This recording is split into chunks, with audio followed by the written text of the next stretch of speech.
どうも、勝手に電力2.0で始めたいと思います。今日1146回目というところで、グリッドについてアイデアのところがあったので、このあたりを少しお話しさせてもらおうかなと思っています。Electricity grids and secure electricity transitions, enhancing the foundation of resilient, sustainable, and affordable power systems. Modern, smart, and expanded grids are essential for successful energy transition. The backbone of today's electricity system, grids are set to become increasingly important as clean energy transition progress, but they currently receive too little attention. Grids have been delivering power to households, businesses, and industry for over 100 years. Clean energy transition are now driving the transformation of our energy systems and expanding the role of electricity across economics. As a result, a country's transition to net zero emissions need to be printed by bigger, stronger, and smarter grids. To achieve countries' national energy and climate goals, the world electricity use needs to grow 20% faster in the next decade than it did in the previous one. Electricity demand needs to grow even more rapidly in a global pathway to net zero emissions by 2050, which is consistent with limiting the rise in global temperatures to 1.5 Celsius. Expanded grids are critical to enable such level of growth as the world deploys more electric vehicles, installs more electric heating and cooling systems, and scale up hydrogen production using electrolysis. Reaching the national goals also means adding or refurbishing a total of over the 80 million kilometers of grids by 2040, the equivalent of the entire existing global grid. Grids are essential to decarbonize electricity supply and effectively integrate renewables in a scenario in which countries' national energy and climate goals are met on time and in full. Wind and solar PV account for over 80% of the total increase in the global power capacity in the next 2 decades. Compared with less than 40% over the past 2 decades, in the International Energy Agency IEA net zero emissions by 2050 scenario, wind and solar account for almost 90% of the increase. The acceleration of renewable energy deployment calls for modernizing distribution grids and establishing new transmission corridors to connect renewable resources such as solar PV projects in the desert and offshore wind turbine out at sea. That is far from demand centers like cities and industrial areas. Modern and digital grids are vital to safeguard electricity and secure during clean energy transition. As the share of variable renewables such as solar PV and wind increases, power systems need to become more flexible to accommodate the change in the output. In a scenario consistent with meeting national climate goals, the need for system flexibility doubles between 2022 and 2030.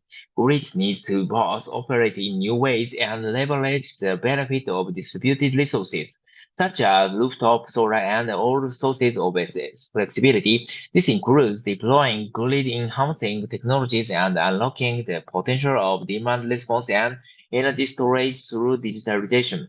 Grids risks becoming the weekly of clean energy transitions. At least 3,000 gigawatts of renewable power projects, of which 1,050 gigawatts are in advanced stages, are waiting in grid connection quality equivalent to 5 times the amount of solar PV and wind capacity added in 2022. This shows grids are becoming a bottleneck for transitions to net zero emissions. The number of projects awaiting connection worldwide is likely to be even higher, as that data on such quicks Quicks is accessible for countries accounting for half of global wind and solar PV capacity, while investment in renewables has been increasing rapidly, nearly doubling since 2010. Global investment in grids has barely changed, remaining static at around USD 300 billion per year. Delays in grid investment and reform with substantially increase global carbon dioxide CO2 emissions, slowing energy transitions, and putting the 1.5 system goal out of reach. For this report, we developed the grid delay case to explore the impacts of more limited investment, modernization, digitalization, and operational changes than envisioned in the IEL climate focus scenarios. The grid delay case shows transition stalling with slower uptake of renewables and higher fossil fuel use. Cumulative CO2 emissions from the power sector to 2050 would be 58 gigatons, higher in the grid delay case than in the scenario aligned with national climate targets. This is equivalent to the total global power sector CO2 emissions from the past 4 years. It would also mean that the global long-term temperature rise would go well above 1.5 cesium with a 40% chance of it exceeding 2 cesium.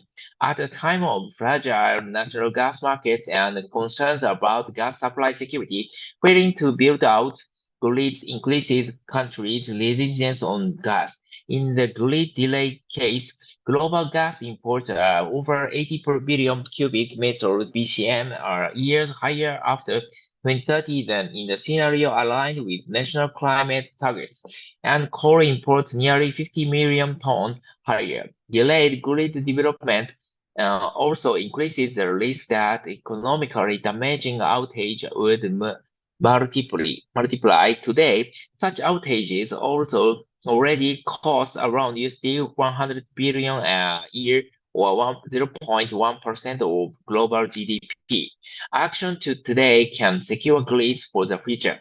Regulation needs to be reviewed and updated to support not only deploying new grids, but also improving the use of assets. Grid regulation needs to incentivize grids to keep pace with the rapid change in electricity demand and supply. This requires addressing administrative barriers, rewarding high performance and reliability, and spurring innovation. Regulatory risk assessment also need to improve to enable accelerated build-out and efficient use of infrastructure. Planning for transmission and distribution grids needs to be further aligned and integrated with broad long-term planning processes by governments. New grid infrastructure often takes 5 to 15 years to plan, permit, and complete, compared with 1 to 5 years for new renewable projects and less than 2 years for new EV charging infrastructure. Grid plans need to integrate inputs from long-term energy transition plans across sectors, anticipating and enabling the growth of distributed resources, connecting resource-rich regions, including offshore wind, and reflecting links with the other sectors, including transport, buildings, and industry, and fuels such as hydrogen. Robust stakeholder and public engagement is key to inform scenario development. The public needs to be aware and informed about the link between grids and successful energy transition. To meet national climate targets, grid investment needs to be nearby double by 2030 to over USD 600 billion per year after over a decade of stagnation at the global level, with emphasis on digitalizing and modernizing distribution grids.